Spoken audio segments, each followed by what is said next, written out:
nga bëgg a doon candidat wala ñu jiital ndax yaa ngi xalaat li gars yi di waajal fan yi ci élection yi ci ne des gën a tengal yi fii ci wàllu caution yokk xaalis ba ak yeneen yoo xam ni doon candidat da koy làmbool ci wàllu ay signature ak ñoom seen fi ñu toll ni gars yaa ngi ciy diisoo jubóowuñu am na sax ñu demul ci diisoo ko ñu ci mel ni PDS ak ñu àndal loolu la saw njàngat.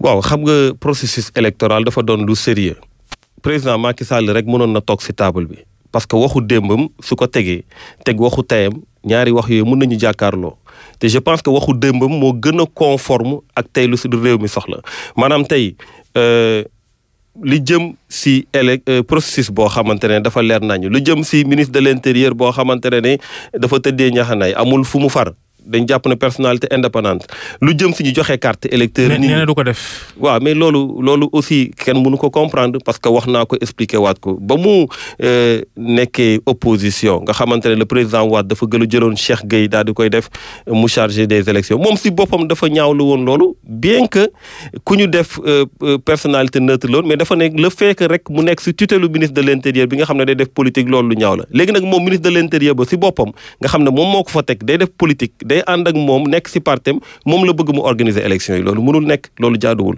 donc jàpp nañ ne tey su dee moom rek def na revue xool moom lu mu waxoon ba mu nekkee opposition su ko appliquer rek déjà c'est une avancée waaye je pense que waruñoo nekk di dellu ginnaaw parce que nag soo amee sa mandat yow li nga ci am mooy def de sorte que mandat boobu mbir sénégalais yi mun la apprécier ndax dañ lay reconduire ou pas mais waroo soo paree mandat ba ngay jéem a lijjanti nooy def ba mën a am beneen mandat boo xamante ne da ngay profiter ci système bi wala ci processus bi loolu mënuñu ko nangu je pense que li am solo mooy mu fexe ba sénégalais yi ñu àtte su dee dañ ko bëgg a indiwaat ñu indiwaat ko mais su dee dañ ko war a changer aussi sénégalais yi ñoo war a xool. Thierno Bocoum mooy sunu gan tey Thierno Bocoum nekkoon député nekkoon ci parti Rewmi bu Idrissa Seck génn na ca taxawal sàppe boppam tuddee ko Agir bu jamono doon dox naam tàggoo nga ak Idrissa Seck ba mu doon candidat ci élection présidentielle ak lëkkaloo seen diggante yeen ñaar mën naa neyaat ci wàllu élection par exemple. élection yan si. bu ñu demoon ba ci élection présidentielle par exemple.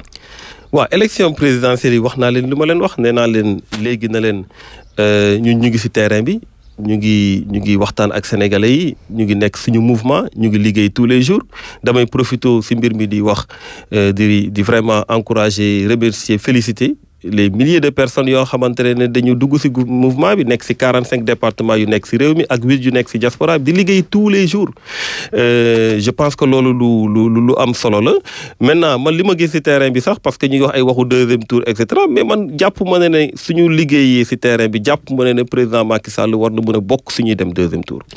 waaw man loolu laa gëm. warul jël P warul jël 2. man loolu laa gëm. parce que ñu ñuy waxtaanal ci réew mi.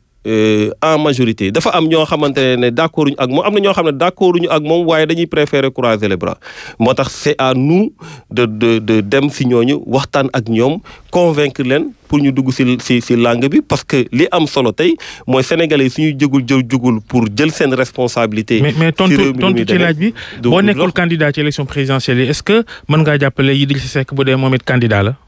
mais loolu laa la wax damal ne su dee deuxième tour ngay wax. deuxième tour gëwuma ne. moom premier tour déjà.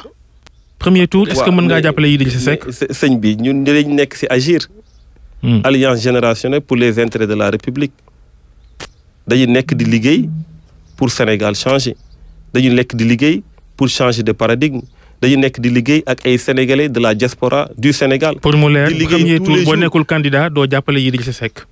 non ndax da nga jàpp ne loolu logique kam moo la wax ne du ma nekk candidat. boo nekkul candidat laa wax. waaw mais pourquoi ngeen bëgg a jël ay si soo leen lié. tontu la il faut pas faire de la politique fiction.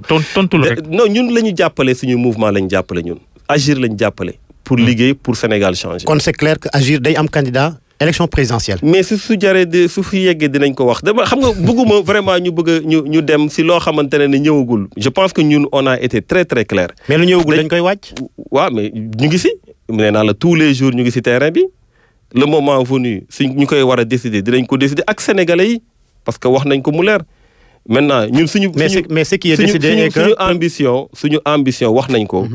du wax naa leen ko sànq suñu ambition du nañu teg benn mbir après ñu xool na la ñuy jàppee fii jàpp fële pour après am lii loolu du suñu ambition wax naa leen ko mu leer moo tax ma ne la bu leen mu dugal si mbirum ndax soo jugee si lii après da ngay jaar na la et cetera déedéet ñun suñu ambition wax nañ ko bés bu ñu yeewoo ñu ngi wax ak sénégalais yi pour mën a féete si Sénégal foo xamante ne dinañ mën a changer mbir yi dinañ ko changer de paradigme changer de système loolu majorité moo ko mën te loolu ñu ngi siy liggéey tous les jours.